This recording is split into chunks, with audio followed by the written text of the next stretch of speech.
Hola, ¿cómo están, estimados y estimadas estudiantes? Nos alegra, como siempre, recibirlos en una clase más de español de quinto grado en Aprende en Casa 3.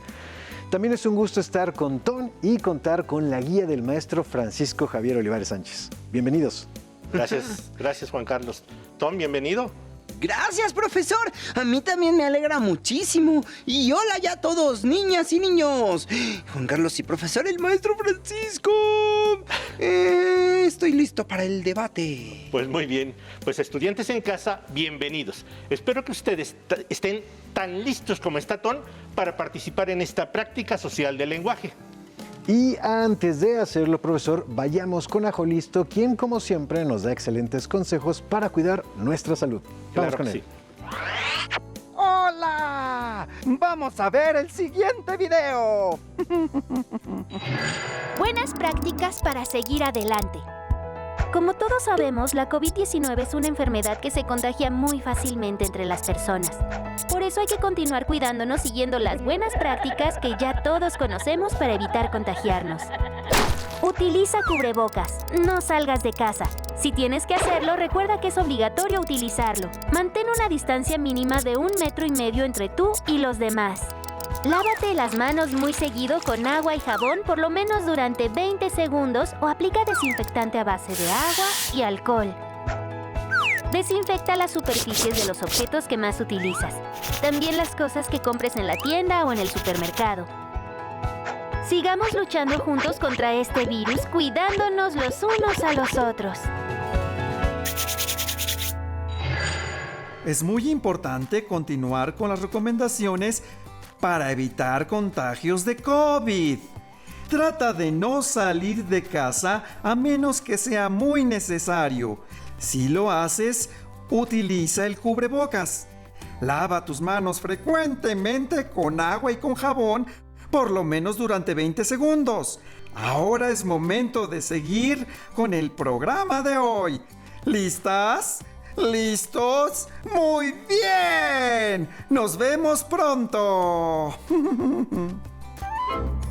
Gracias por tus consejos, Ajo Listo. Estamos listos para comenzar. Maestro, ¿qué vamos a hacer hoy? Muy bien, Juan. Pues hoy vamos a continuar con la preparación de nuestro debate sobre la discriminación hacia personas indígenas y afrodescendientes en México. Sobre este tema, ayer propusimos una polémica. Decía así, ¿se acuerdan? México es un país racista que discrimina a algunas personas por sus rasgos lingüísticos, culturales o étnicos. Platicamos que frente a nuestra preocupación sobre estas formas de discriminación, hay personas que niegan su existencia. Acordamos que hoy vamos a revisar información para construir argumentos a favor de una postura u otra. Aunque yo sigo sin imaginarme cómo defender la idea de que en México no hay personas racistas. Sí, pero no se les olvide que Juan Carlos y yo hicimos una tarea y trajimos información sobre los conceptos de discriminación, de raza y racismo. Niños y niñas que nos ven desde casa, les invito a prestar mucha atención a la información que vamos a compartirles y a imaginar cómo la utilizarían ustedes para argumentar que en México existe o no existe discriminación hacia las personas indígenas y afrodescendientes. Muy bien, profesor. Pues vamos a ver. Comencemos entonces. Perfectísimo. Pues la verdad nosotros estudiamos hace poquito el problema de la discriminación en la clase de formación cívica y ética. Y entonces, para recapitular rápidamente de qué se trata y cuál es la importancia, los invitamos a ver el siguiente video. Pues adelante. La discriminación es una práctica cotidiana que implica dar un trato diferente, generalmente negativo, contra una persona o grupo de población. El origen étnico o nacional, el sexo, la edad, la discapacidad, la condición social, la religión, las preferencias sexuales y el estado civil, entre otras, pueden ser motivo de discriminación. Dar un trato diferenciado tiene que ver con la pérdida de derechos y la desigualdad para acceder a ellos. De acuerdo a la Encuesta Nacional de Discriminación 2017, 1 de cada 5 personas mayores de 18 años asegura haber sido discriminada en el último año. Destaca que las personas con discapacidad son quienes sufren mayor discriminación. Revela que los servicios médicos, la calle o el transporte público y la familia son los principales ámbitos sociales donde las personas indígenas y las que tienen alguna discapacidad fueron discriminadas. La encuesta indica que la diversidad religiosa, las personas mayores, los jóvenes y las mujeres son discriminadas principalmente en la calle o el transporte público, en la escuela o el trabajo y en la familia. Encontramos que en este video define la discriminación como una práctica cotidiana que implica dar un trato diferente, generalmente negativo, a una persona o grupo de población. Sí, y esta definición se parece a la que viene en nuestro libro de formación cívica y ética. También como en nuestro libro, en el video se señalan algunos motivos de discriminación y entre ellos también las características culturales, las lingüísticas y físicas de las personas. En relación con el tema que ahora nos interesa, encontramos algunos datos sobre la discriminación racial en México. Miren. Dice, algunos datos para documentar la discriminación racial.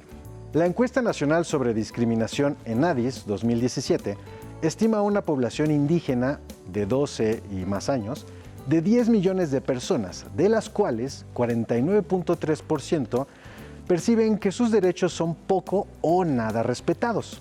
La falta del empleo, 20.9%, la falta de recursos económicos, 16.1%, la falta de apoyos del gobierno en programas sociales, 15.8%, y la discriminación por su apariencia o lengua, 14.6%, son las principales problemáticas que enfrenta este grupo poblacional. En 2017, 24% de la población indígena de 12 y más años, o sea, 2.4 millones de personas, declaró haber experimentado al menos una situación de discriminación en los últimos 5 años. Y esta información la sacamos del Instituto Nacional de Estadística Geográfica e Informática, INEGI. Estadística a propósito del Día Internacional de la Eliminación de la Discriminación Racial, 21 de marzo. Comunicado de prensa número 133-20 del 19 de marzo del 2020. Muy bien. Esta información me parece muy importante. Nos hace darnos cuenta de que cerca de la mitad de la población indígena se ha sentido afectada en sus derechos debido a la discriminación y que la cuarta parte se ha sentido discriminada en los 5 años previos a la encuesta. Imagínense. Sin embargo, cuando ampliamos nuestra búsqueda de información, encontramos que alrededor de estas situaciones de discriminación hacia personas indígenas y afrodescendientes, había un problema pues todavía mucho más grande y complejo, el racismo. Y los invitamos también a ver el siguiente video en el que encontramos una explicación más sencilla sobre qué es el racismo. ¡Vamos a verlo! Muy bien. En la actualidad, muchas personas no nos consideramos racistas. Vemos expresiones del racismo que son abiertas y claras en grupos extremistas, como el Ku Klux Klan. Sin embargo, en muchas ocasiones se ejerce mediante procesos normalizados socialmente, en el uso del lenguaje o chistes racializados. Este fenómeno social se fundamenta en la creencia errónea de que hay razas que nos hacen diferentes. El concepto crea prejuicios fundados en la distinción de una o varias características entre las personas. A pesar de que en el año 2000 se secuenció el genoma humano y se comprobó que no existen las razas, las expresiones racistas continúan presentes. Este fenómeno social puede darse de diferentes maneras. La distinción por color de piel es una de las más comunes, pero también se refleja en términos de clase social y económica, identidad de género, orientación sexual, expresión lingüística, creencias religiosas, entre otros aspectos. Bueno, de este video, a mí me sorprendió muchísimo saber que no existen razas humanas, aunque muchas personas le den mucha importancia al color de la piel de sí mismas o de otras personas. Así es, Tony. Desafortunadamente, el racismo es real, aunque se basa en ideas falsas, como que el color de la piel de una persona se relaciona de manera automática con otras características como su lengua, su forma de vestir y hasta su forma de ser. Peor aún, el racismo se basa en la idea de que las personas de algunas razas son mejores que las de otras razas. Algunas personas piensan que en México no hay racismo porque no hay un grupo de población claramente diferenciados de personas con color de piel más claras o con personas con color de piel más oscuro. Pero es que en México somos todos multicolores, así como yo. ¡Viva México! Muy bien, Ton. El siguiente video nos muestra información sobre el racismo en México. Véanlo. En México, el racismo es un problema latente tan arraigado a nuestra cultura que en la actualidad pasa prácticamente desapercibido. Aún en nuestros días, el tono de piel resulta ser un factor determinante para avanzar dentro del sistema educativo, progresar en el ámbito laboral o determinar los ingresos económicos.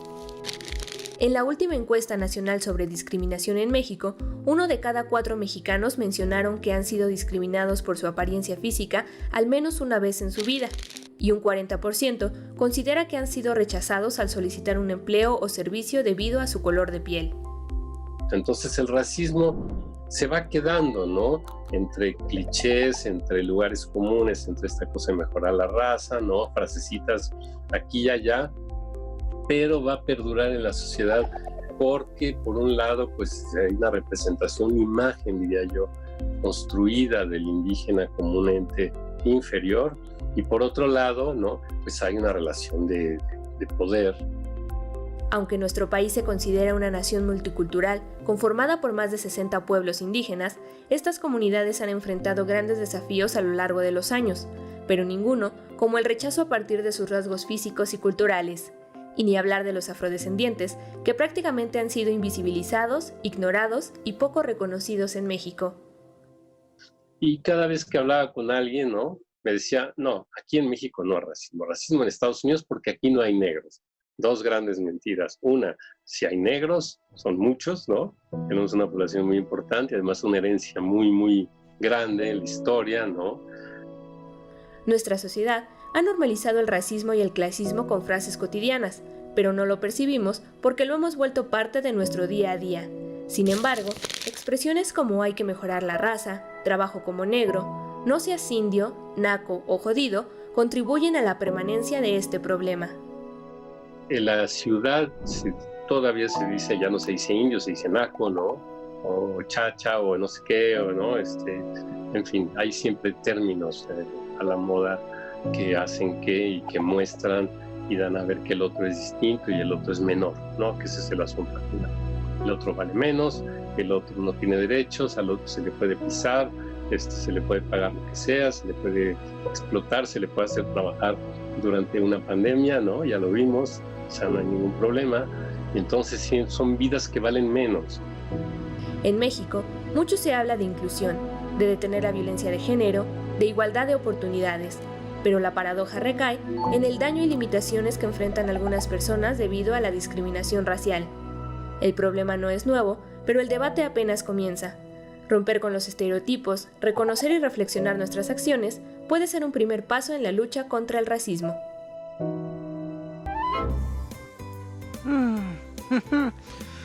Ay, al ver este video, la verdad me dio muchísimo coraje. Que el racismo en México se centra en la idea de que los indígenas y afrodescendientes en México son menos valiosos que las demás personas. Pero no entendí eso de que el racismo se normaliza. Mira, Ton, como les mostraré más al rato, la historia del racismo en México tiene siglos. Entonces, los estereotipos e ideas racistas los llegamos a considerar como algo normal. Esto nos lleva a lastimar a otros y luego hacemos como si no hubiera pasado nada. Como cuando un actor se disfraza de indígena o afrodescendiente para hacer burla de él y lo tomamos como un chiste sin consecuencias. Terrible. Ton, Juan Carlos, de verdad, han sido muy buenas sus presentaciones. Yo personalmente los felicito y sé que los estudiantes en casa también. Aclararon algunos términos y presentaron información valiosa para argumentar por qué en México hay discriminación hacia los pueblos indígenas y afrodescendientes. Además, creo que podemos comenzar a comprender cuáles pueden ser las razones de algunas personas para pensar que en México no hay racismo. Para ampliar este panorama, traje un par de documentos. Comencemos con el siguiente video sobre las etapas del racismo en la historia de México. Vamos a verlo, por favor. Muy atentos, estudiantes en casa. Quizá una primera etapa, la fundadora del racismo contemporáneo de México, bueno, que existe en México hoy, que sería la etapa colonial, a partir de la llamada conquista, pero más adelante, en realidad, a partir de la consolidación del régimen colonial, se establece una distinción que sigue siendo, las distinciones que siguen siendo básicas en nuestra sociedad. Las personas de origen europeo, los blancos, los criollos, los españoles, siempre arriba, los indios, los indígenas, los naturales, los miembros de los pueblos originarios en una posición de subordinación, y las personas de origen africano, los así llamados negros o chinos o muchos apelativos que se les han dado, en una posición de marginación aún más extrema. Esas son las categorías que tenemos, que se fundaron en el siglo XVI y que seguimos utilizando en el presente. Y también en el siglo XVI surgió otra categoría que ahora es clave, que es la categoría de mestizo. Entonces, ya desde ahí surgen estas categorías y esta manera de dividir a las personas y de discriminarlas según su origen.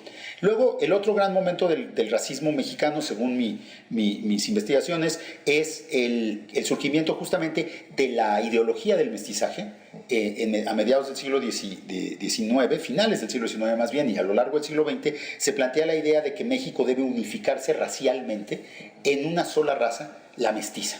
Esta en teoría suena como antirracista porque se habla de unificación, pero en realidad, para empezar, se hace una distinción de las razas anteriores. O sea, se marca que antes del mestizaje México estaba dividido en razas opuestas, que aparte se supone que si no se mezclan se van a matar entre sí. En teoría, los blancos sobre todo tenían mucho miedo de que un día los indios se vengaran, entre comillas, de todo lo que les habían hecho y los masacraran. Este espectro de la guerra de razas supuestamente va a ser conjurado por el mestizaje. Y por otro lado, la definición de la nación mexicana se hace racial, porque se define como una nación mestiza.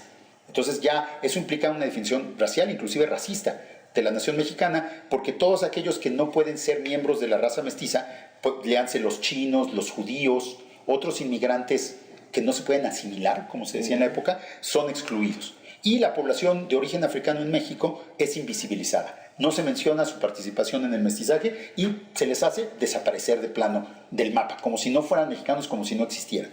Entonces, estos son los contenidos racistas del mestizaje que han durado desde el siglo XIX hasta el presente en realidad, y que son en buena medida la base del racismo contemporáneo. Oiga, profe, la verdad, me quedé un poquito confundido. El doctor que habla en el video dice que el origen del racismo está en la época de la colonia. Así es, Ton. Precisamente, en la sociedad novohispana había españoles, indígenas, afrodescendientes que habían sido traídos como esclavos y mestizos, además de la población de las otras castas. Todos estos grupos tenían derechos distintos.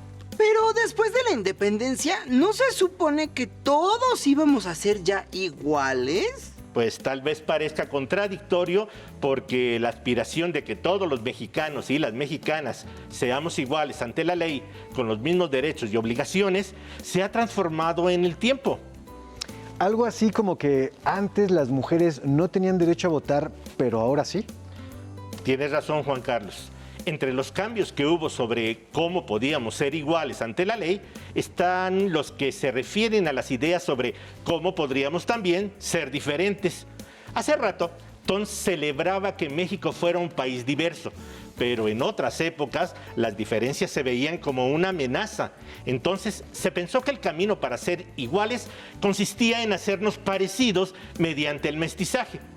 Veamos lo que pensaba sobre este tema un intelectual de principios del siglo XX. Voy a dar una lectura, síganme en casa, por favor. Dice así: un proyecto de país centrado en el mestizaje.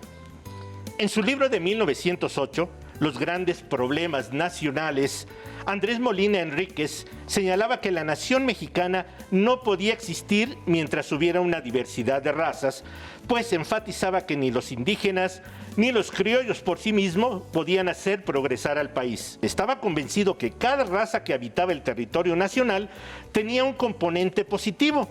Los blancos tenían mayor grado de evolución que los indígenas, pero esa superioridad se revertía al hablar de resistencia al medio, cualidad para la que eran mejores los indios. Pero creía que era absolutamente necesario transformar esta heterogeneidad racial y optar por un mestizaje que unificara el origen, las costumbres, la lengua, el estado evolutivo, los deseos y las aspiraciones de la población. Solo así, sostenía Molina Enríquez, se podría concretar una nacionalidad mexicana y se formaría una nación propiamente dicha, que sería soberana, absoluta de sus destinos y dueña y señora de su porvenir. ¡Wow! Pues, profesor, con toda esta información que compartimos, creo que nos queda muy claro por qué podemos considerar que en México sí hay racismo. Sí, yo también, comienzo a comprender por qué algunas personas piensan que en nuestro país no hay discriminación racial, a pesar de que ellas mismas puedan pensar o actuar de manera discriminatoria. Pues bien, entonces, Juan Carlos, ¿qué te parece si te animas a defender ese punto de vista en el debate de mañana? Muy bien, está bien, de acuerdo. Voy a hacer un mejor esfuerzo, profesor. Muy bien. Yo también. Y aunque me toca ahora defender la portería más chica, no me confiaré. Muy bien. Niños y niñas que nos ven desde casa, imaginen qué argumentos usarían para defender las posturas que van a tomar mañana Ton y Juan Carlos.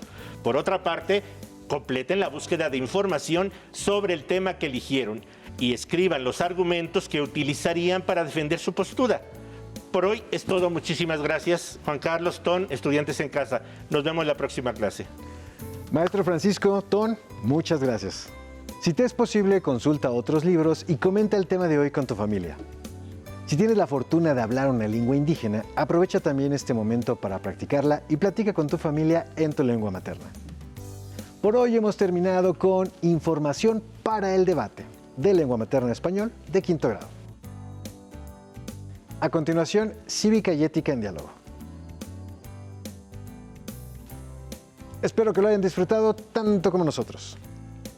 Le damos las gracias a las maestras y los maestros que el día de hoy nos acompañaron. Muchas gracias. Nos vemos. Hasta la próxima. Pero antes, a movernos un poco.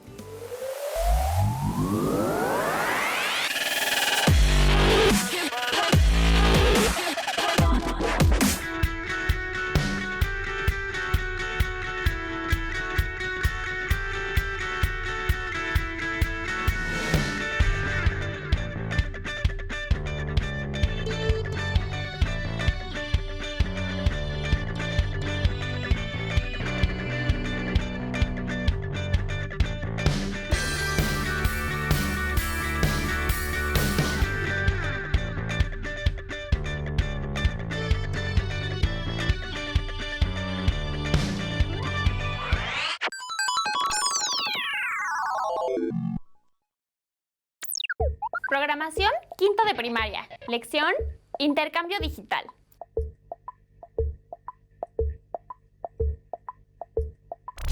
¿Qué tal, amigas y amigos? Bienvenidos a otra lección de Telequantrix.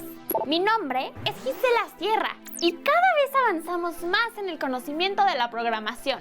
En la lección anterior aprendieron sobre las funciones, que son mini programas que se pueden usar una y otra vez dentro de un programa más grande. También aprendieron a optimizar sus programaciones, transformando secciones de código en funciones. El uso de funciones les ayuda a hacer más simple un código. Usarlas les permitirá desarrollar programaciones claras y eficientes. Como ven, estos son conocimientos que cada vez nos acercan más al dominio de la programación. ¡Muy bien! Hoy el tema es el intercambio digital. En esta lección aprenderemos la forma correcta de usar contenido que no crearon ustedes mismos.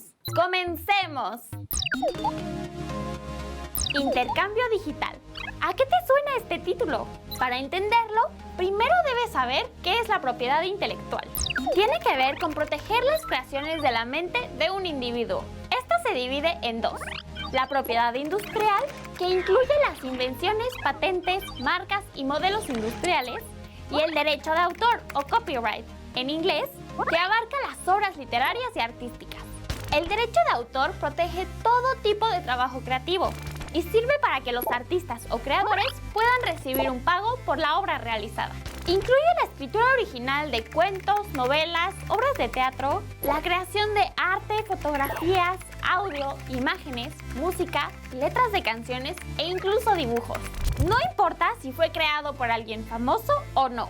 Cuando tú creas un trabajo original, tú puedes decidir quién puede hacer copias y distribuirlas, así como mostrar el trabajo en público o hacer otras cosas derivadas del trabajo original, como una película basada en la historia de un libro o una exposición con las obras de algún artista. En esta lección aprenderás también cómo utilizar de forma correcta el contenido que originalmente no es tuyo. Y para lograrlo, veamos un video que te será muy útil.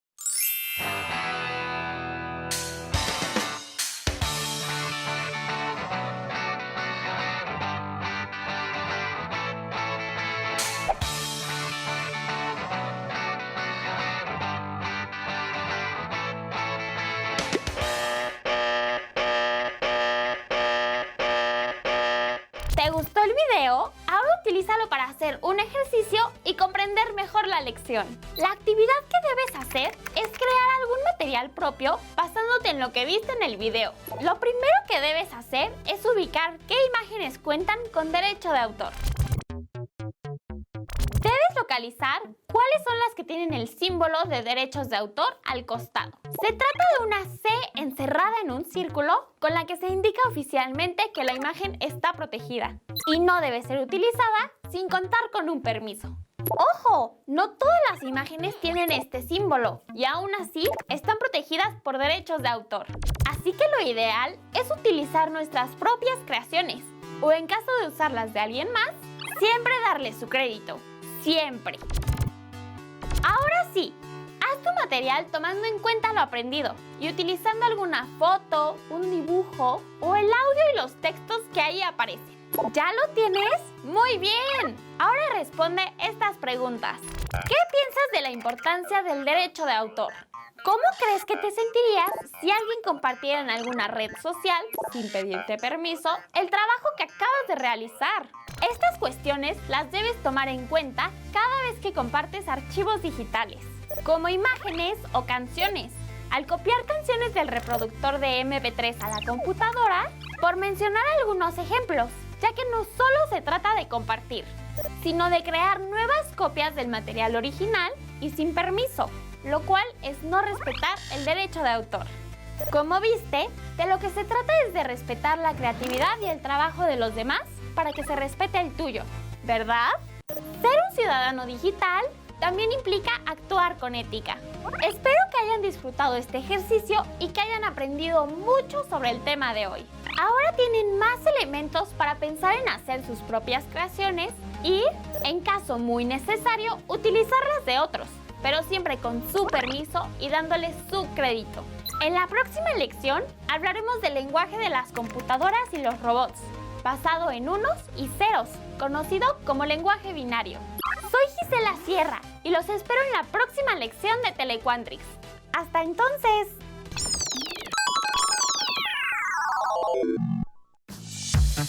Si no tienes el libro de texto o necesitas ayuda para responder las preguntas, contáctanos.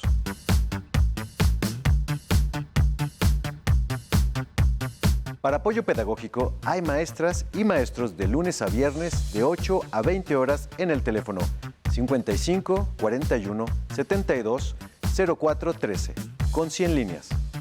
También puedes encontrar los libros de texto en la página conalitech.cep.gov.mx.